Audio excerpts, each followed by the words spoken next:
Hello, you wonderful people, and welcome to another episode of Not Too Comic Book. This being a show we talk about TV shows that are adaptations of comic books. For today's episode, I'm going to talk about the latest episode of Krypton. A lot of interesting things went down in this episode. First and foremost, obviously we get to spend a lot more time with Lobo in this episode, which I really appreciate. The fact is that conversations between him, Seg, and Adam are so priceless. The fact is he's talking about basically I love the whole conversation about like, oh, you know where my, like the fact that Seg doesn't know who he is. He's like, ha ha ha, oh, this guy's so funny. Seg's like laughing too. He's like, ha ha ha, actually I really don't know who you are. He's like, are you serious? I'm this, I'm that, giving himself all these different nicknames. Do you know what the name Lobo means? It means like I eat the entrails of my enemies or something like that. And he's like, I got you, because Adam started freaking out. He's like, I got you. I actually don't know what my name means. I killed my parents before I could find out. I'm like, Jesus. But I just love his personality, telling Adam wakey wakey, hands all snaky, telling him, oh, aren't you a cute one? And Adam's like, yeah, I've always liked to think that I am. I also love the thing about like, it's like, no, because apparently he's here for Brainiac. I'm wondering, well, I was about to say, well, I'm wondering why, but it's like, all right, because we know that, well, Lobo's kind of a bounty hunter, isn't he? Isn't that his whole shtick? I mean, I think he was referencing in this episode, not unless I'm misremembering. I might be, because I think I always associated in my head that he was like a bounty hunter. At least that's what I thought he was from like Superman the animated series from the 90s. Interestingly enough, that's why I don't know what his interaction is like with the rest of the DC universe. Like I always associate him with like Superman, but I don't know if he's pure, like, that might be where he was first introduced, but I associate him with that because of the animated series from the 90s, but I don't know what his relationship is like with the other superheroes, like, you know, because he's an alien, so I would assume he'd cross paths with, like, the Lantern Corps, maybe, but I mean, that doesn't mean anything. Like, I just know him definitely as a Superman thing. I mean, hell, him being in Krypton kind of furthers that point, but still, nevertheless. But I do love the fact is, it's like, oh yeah, actually, I killed, Brainiac, and he's like, what? You? What? With your pretty eyes, your pretty skin, your pretty smell, you smell like a meadow. I love that. Also, like the whole conversation about why, you know, what, like I said, I forgot, but, you know, like why he's going after Brainiac in the first place, because Brainiac took his home. It's like, he took my city and destroyed my planet. It's like, what? He killed all your people? It's like, well, no, Lobo kind of makes it seem like, no, I kind of handled that on my own, but still, the fact of the matter is, I was off on and then I came back trying to go back home, and it's like, oh, lo and behold, there's no home to go back to because Brainiac's already got it, so I thought that was kind of fascinating. There's certain things that kind of come up during this episode. Well, I'll get to it soon enough, but I do love that they do go to Brainiac and stuff like that. It pieced together in my mind that, like, oh, that Brainiac was inside of Seg. The moment he made that, like, obviously he's like, oh, we're this far from the body, and then it's like, oh, how did you know exactly how far we are from Krypton? I'm like, Brainiac's inside of you, because I was like, there's no way you're just going to kill off Brainiac. That, I mean, especially considering like he's like the main antagonist of the show to a certain extent. I'm like, no way. So I was like, I thought he was just going to regenerate or something like that. Him being inside of Seg's head is really interesting, especially when it comes down to the whole situation of him having to fight Seg and Lobo ended up fighting, which I also love the fact that he's like, we gotta get back to Krypton. He's like, wait, what did you say? He's like, Craptown. Oh, Siegel, because he doesn't call him Seg L, he calls him Siegel. I love that. He's like, oh, you're funny, like being from the planet Craptown and stuff like that. I just love it. Once again, it's kind of what I brought up last episode of like Lobo's kind of a meathead, and I wasn't really 100% sure last episode. It seemed like it was there. We definitely see the meatheadedness, because he's just kind of like a, oh yeah, it is what it is type of situation, and he's kind of an idiot, you know, which I love. It's so good. Like I said, it's been a long time since I've seen an animated series. I'm pretty sure, like I said, he was meatheadish from what I can remember. I don't know if he was like a full-blown idiot. I mean, meathead and idiot kind of go hand in hand, like term-wise, but still, you get what I'm trying to say. It's just kind of interesting. But I do like that Seg is able to take advantage of the fact is that Brainiac's inside of his head. He has telekinesis and telepathy, and I love he was like, Adam's like, whoa, like, loud, and he's like, wait, your lips didn't move. He's like, oh my god, I have telepathy too. I was like, yeah, that's pretty dope. It doesn't seem like he has full-blown like superhuman strength or whatever, like, because Lobo, I figured as much, because Lobo's going blow to blow with Superman at times, so it's like, yeah, I figured he wasn't just like some schmuck, so it's like Adam trying to punch him, it's like, it hurts, and he's able to just kind of knock you away with like one push and everything. But it's pretty dope, like, Seg, tapping into that Brainiac and just kind of doing like, it kind of reminded me almost like some Matrix stuff of like, almost like some Neo versus, Agent Smith type of stuff. I just thought that was kind of pretty interesting. Still, Lobo has the advantage because, like I said, I don't think Brainiac's particularly strong. I don't know, because even looking at the way Brainy fights in Supergirl, it doesn't seem like he has necessarily superhuman strength. He just, because of his calculations and stuff, kind of, that's kind of interesting too, because it kind of blends that together in this episode. Was the fact is that you have like heightened reflexes, you can kind of predict someone's movements and stuff like that and counter them. That's kind of how Brainy fights in Supergirl, so it's like that kind of applies here too. But I don't know if they're particularly superhuman strong or not. Even like, because most of them, like, my association with Brainiac also comes from the 90s cartoon. I don't remember him being superhuman strong. I know like a lot of lasers and beams and stuff like that using technology to fight Superman, but it's like, I don't know if I think he might be. I don't know. It's hard to say. It definitely isn't really necessarily applying in the case of Seg, because he isn't like overwhelming him with superhuman strength, but that might just be like the fact is he can compute and stuff like that, sure, but like Seg's body is still that of a regular Kryptonian without absorbing the yellow sun, So, nevertheless, I do like that Adam ends up blasting a hole in Lobo's stomach. I also love the whole fact is like, if you don't come out Brainiac, I'm gonna have to cut this dude from his head to his taint. That's like, okay. But then it's like, like he has a healing factor and stuff like that, which the moment like Lobo was like, you don't know my name, and he's like, I'm Lobo, and then Adam spit, I'm like, Adam never said it, but I'm like, you must know who he is, because, once again, probably like, he knows decent enough about Superman, or at least, Lobo's one of those people that's like, once again, that kind of fuels the conversation I had earlier about how associated with the DC universe he is, like with other heroes. Do other heroes know about Lobo, or is that just purely a Superman thing? I'm sure he's interacted with other, like everyone's interacted with everyone at some point in time in the comic books. That applies to both DC and Marvel. Whether it's like a big thing or not, like there are like moments where certain characters interact with each other once upon a time, But nevertheless, I assume Adam does know who Lobo is. He just didn't say anything. Probably like, let's keep the future talk to a minimum, or at least maybe he knows about Lobo through reputation, not too much about his interaction with like Superman and stuff like that, or maybe it's purely through Superman and reputation. Either way, I do love the fact that he has a healing factor and everything. I was like, are we killing Lobo? I was like, no, we can't do that. I was like, no, he has a healing factor. And I'm like, that's so interesting. I was like, who in the DC universe doesn't? I mean, like, obviously there's characters I'm familiar with that don't have a healing factor, but a lot of people have a healing factor. Like, prior to the Flash TV show, didn't know the Flash had a healing factor. I guess technically to a certain extent Kryptonians have them. Like the yellow sun, as we kind of saw, kind of revitalizes them, as we saw in Supergirl, like kind of pretty much bring you back from the brink of death, and whether it full-blown heals your wounds or not, that's kind of hard to say. I mean, there might be the instances where it kind of has. We know it can supercharge Kryptonians, but still, like whether it's like full-on healing wounds like that, I feel like coming back from the dead kind of borderlines that, but still, it's just interesting.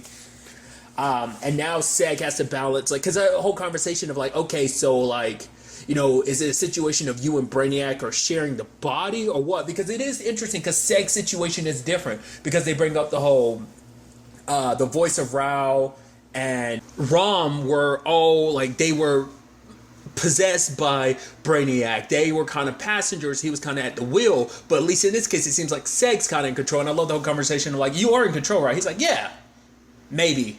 Actually, I don't know. So that's kind of an interesting thing. But the thing is like, why is Seg in that position? It might be because at those points in time, like, Brainiac was at full strength. Let's not forget, like, after the radiation messed with Brainiac, so his functions weren't all 100%. So maybe that kind of gave Seg enough of a window to be able to kind of fight his possession, maybe? I don't know. I just love it being Adam, like, don't worry, if anyone can figure this out, how quickly do you think you could get a message back to Val? And Seg's like, wait, what? He's like, no, don't worry about it, don't worry, we'll figure it out. I was like, we'll figure this out. But it is that sad situation of at the end, like, you have Adam being like, it's like, we'll leave, but Seg's like, no, we can't do it while Brainiac's in my head, we can't lead him back to Krypton.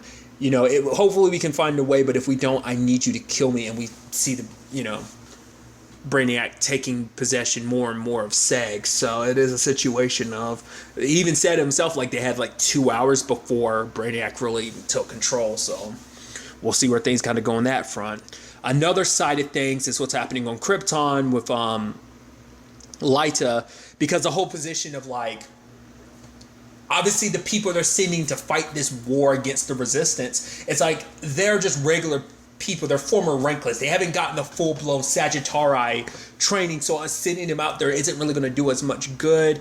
But, you know, Zod doesn't want to let Lyta get too far away. It's, you know, it's more of a self-preservation type of situation because, well, yes, you're his mom, but it's also because you're his mom. Like, he isn't born yet. So that must mean that Lyta is pregnant for, like, well, no, it can't be. Because the fact of the matter, well, I forgot.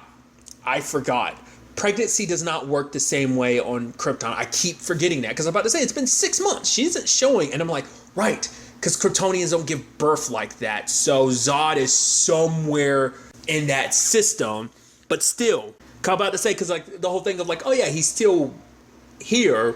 You know, even though Seg's not here, but that's just a whole, you know, time and everything, time travel and stuff like that. And also the fact that Seg's in the Phantom Zone outside of time, it's a whole thing. So there's that complicated situation. But that still, like, I guess that because he still would need her around for the purposes of, I still need you to be around because I need to be born first. So that's more so where things kind of stand. So it's like, yeah, you're my mom and I love you and I care about you. But also because I need to ensure my own creation and stuff like that. So that's another angle to it, I'm sure. But Lyta's having a hard time because obviously like everything she sees kind of reminds her of Seg. I do like that there's that little like holographic monument to him. It's kind of like, it reminds me of Young Justice, like the little chamber they have of all the people that died. That chamber, it kind of heavily reminds me of that like situation. So I wonder, is that something consistent in the comic books, or is that just kind of like a, I don't know, it's just kind of interesting. I saw it in Young Justice and now I see it in this. That has to be something that does pop up in the comic books in some shape or form. But let's not forget too, this is on Krypton, so there might be a correlation there, maybe there's not. Either way, maybe it's just kind of like aesthetically, it's just an easier way to kind of represent that. But Lyta's having trouble because she ends up training like the different Sagittari. She's kind of repeating like her mom's mistakes and stuff like that. She's kind of going about it in a very brutal way. She ends up training with this dude, Loren, who looks, she kind of mistakes for Seg for a moment because it's like, oh, a flash of him's there. Even during the training and stuff like that, she's caught off guard because every time she's looking at him, she's seeing Seg. And when it's all said and done, like, she's there with him and he almost makes some moves against her because it's like, oh, like, you know, I lost someone special that you remind me of. But when he tries to kiss her, she's like, no, that's not what he would do. And she proceeds to beat the living shit out of Loren because for her, it's like, it pissed her off because it's a reminder of what's gone. Zod sees Krypton and he sees what could be. All she sees is all that she's lost. In this particular case, Seg, the man that she loved. And it turns into this whole thing of like, it looks like it's like a memory that's fading away, that is just basically just slipping right between your fingertips type of situation. And, you know, that it just bothers her. That once again, it's just a reminder of all that she's lost. So, but Zod is trying to show her that brighter future by being like, oh yeah, here's my brother, to a certain extent, Corvex. It's like, this child is the future. We are continuing on Seg's legacy. Core is, me and you are continuing that legacy for Krypton. And it's so interesting to think about it because it's like, oh yeah, it's a complicated situation because it's like, oh yeah, Zod is your son. Core, your son. No Jor-El yet. So it's like, man, that whole family situation is going to be particularly crazy. That's interesting. Which, you know, tying like Lyta's story, we had the whole Jaina situation with her brother and everything. It's so interesting too. It's like, oh yeah, like you don't actually need a respirator out there in the Outlands because once you're out there long enough, you start adapting to it. The whole conversation about their childhood and everything. Because like Jaina kind of realizes the kind of backward cycle it is because she apologizes to her brother being like, I should have never left you behind. I should actually come back for you because everything we did was like for our father, for his approval and everything. And now for her, she feels like it's no wonder Lyta did what she did to me because I did the exact same thing to you, her own brother. And it's like this endless cycle of like being brutal is how she was taught by her father, and she passed that on to Lyta, and we kind of see her kind of passing that on as well. I mean, hell, that even led to Zod being the way he is, maybe to a certain extent. I mean, to be fair, like, we hear a little bit about who Lyta was as a mother to Zod. Like, maybe she pushed a lot of, well, because this was after Kandor was taken and everything, it was a heavy loss. So maybe after suffering something like that and all that was lost, she kind of continued stuff kind of more in the lines of how her mother trained her. So maybe, who knows, you know? So Lyta was in a different mindset. She wasn't as potentially as hopeful, you know, she was in a very bad and dark place, and that kind of maybe forced her to kind of think more like her mother would. Potentially, I don't know. Like I said, that's not a conversation Zod talked too deeply about. I brought it up a little bit during season 1, but that's about it. Just the fact that she wasn't the same after losing Kandor, you know, so there's that. But what I found fascinating was, like, Jaina's brother wasn't there. That was all in her head. So it's like, him rescuing her, that was never like, oh, he was actually there. Maybe, I mean, one part of my brain, like a smaller percentage of my brain is kind of thinking like, okay, maybe he was there, he did train her, but like going back was 100% her, he stayed behind and everything. But then, like, the majority of my brain is thinking, like, no, that was like a manifestation. Like, she wanted forgiveness for her brother. Because obviously when she trained, like, what she always trained with was who she think her brother would be, you know? And so it's a situation of, like, you know, her brother, representation of her brother gave her the strength to kind of get up and survive on her own. And so he acted as kind of guided, as a guide, you know, to let go of who she was before and just kind of let go of her thoughts about a lot of things and kind of, you know, find new resolve, I guess is kind of how you could look at it. So, not unless it ends up being like I said, a combination of the two, but like I said, my mind leans more towards the latter than the former. So, I do love that dude being like, oh, you're Jaina Zod. She's like, no, you must have me sick. He's like, no, you're Jaina. Bam, she punched him. Does anyone else think I look like Jaina Zod? And everyone's like, no. I had a feeling like the person around there would be Dev, and lo and behold, it turns out to be Dev. I love it. It's like, oh, we're looking for a traitor. They happen to find Jaina. I'm like, they're not actually looking for you. I thought the whole point was going to be she's going to try and act, but then they're going to go after Dev. I was like, but, you know, she acted first, but they didn't know where Jaina was. They're under the assumption that Jaina's dead. No, because, well, not really, because, well, Jaina got away, but they don't really know. I don't think they'd be looking for her, because they would probably assume, like, she fell off somewhere and died. But it is nice to see Dev, because that's what I was bringing up last episode. Like, where the hell is Dev? But I'm assuming he's a traitor because he doesn't fall in line. Like, either Lyta kind of got manipulated by, like, oh, this is my son, this is for the future of Krypton. Like, once again, at the end of the season, of season 1, like, her and Dev kind of look at each other. That's why I'm kind of like, it didn't seem like she was kind of in line with it. And I assume Dev isn't either, considering the way things kind of turned out. But let's also not forget, like, you know, Lyta did what she did to Jaina too, so that he cares about Lyta, but he would obviously follow Jaina, so I'm sure that's a complicated situation on it. Like I said, no one probably knew for sure that she was alive. So might suspect, but no one knew. Probably a lot of people probably just assumed she had died, including Zod and including Lyta, most likely, you know, so that's an interesting situation. And then there's the other situation with Nyssa and, you know, going to Val and Jax, or trying to tell them, like, oh, like, you know, Zod sent me to spy on you and stuff, but I want to work with you guys to get my son back and everything. It's like playing both sides. It's kind of sad because, like, Nyssa is kind of known for that, always taking advantage of the situation. I mean, to be fair, in this particular situation, she has the best of intentions because it's about protecting her son. Obviously, Val is kind of all too trusting. Jax isn't 100% like that, so her and some others are reluctant. But there's a whole conversation about Daron, about the fact is that it's like, hey, did you get the answers you wanted? But it's like, nope, and I most likely never will. And it's like, well, to be fair, you know, that's Daron. Even in death, always letting you down. It's still a whole complicated situation of, like, oh, let's not forget, you know, had to remind you too. It's like, right, it was Lyta that pulled the trigger too, so that adds a whole complicated situation to it.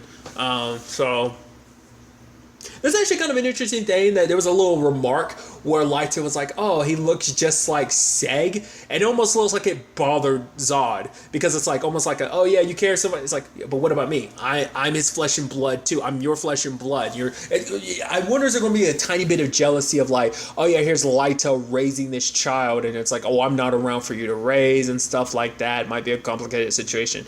I don't know. Obviously, you know, Nissa is playing her role in this whole situation to kind of lead them into a trap, which it's a whole complicated thing. Once again, like I said, you feel bad for her because you know why she's doing what she's doing, but it doesn't make it any easier and better. So it's going to be interesting to see what ends up happening with this resistance, whether they'll kind of get snuffed out at this point in time, or will they be able to fight back. What about the whole getting back to Krypton with Adam and Seg now having Brainiac in his head and everything, and, you know, Lobo being there, you know, his part to play in all this. Also, Doomsday, we saw him take out a couple skimmers, so he's in the Outlands somewhere chilling, kicking it. Was that going to turn into this whole thing too? Because apparently Zod hasn't told everyone of, like, people who are out there kind of looking for Doomsday. It's like, oh, you're not even telling them that they're actually looking for Doomsday. They don't know what they're actually on a mission out there for. So that's going to be an interesting thing to see where all of this takes us going forward into the next episode. But really, that's all I'm going to talk about. Until the next time we meet, be happy, be safe, live life to the fullest, and enjoy it. Good day and goodbye.